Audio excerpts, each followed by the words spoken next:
A gravestone of historical significance was unveiled by the Niagara Foundation during a recent ceremony. The replica replaces the original grave marker of Maria Woodruff DeVoe.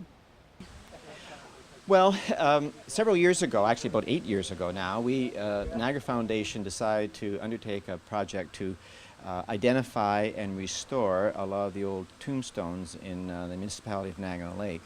Glenn Smith, one of our members at the time, had done a complete inventory of all the cemeteries in Niagara Lake, and so he had identified, those stones that were threatened. And so we undertook that. We received financial assistance from the Niagara Community Foundation and also from John G. Walker of Niagara Lake, and we embarked on the project.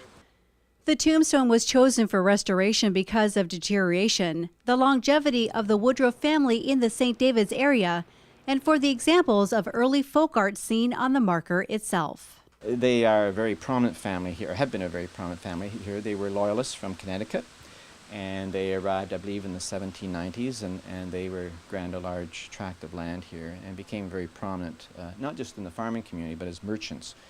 There was King Dick, who was Richard Woodruff, who owned a lot of property and a lot of enterprises here in St. David's. So the Woodruff family had been known here for almost 200 years now.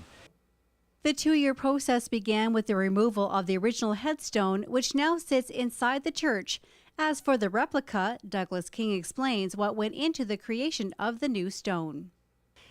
The nice thing about every tombstone is it's remembering somebody, but once the lettering goes and it's all worn away, it's kind of disappointing because people love to walk through cemeteries and read them. So the nice thing about putting this new one up is that people will be able to read it pretty well forever. And the other ones are going to walk by and it's just a blank stone. Were there any challenges in this tombstone making? Yeah, the biggest challenge was making sure we matched everything exactly, because there's not an awful lot of companies out there that have the skill to match something like that. And the company, the Stone Center that we used in Waterloo, their staff was fabulous. They made sure everything matched exactly. Reporting for The Source, I'm Lori Taraba.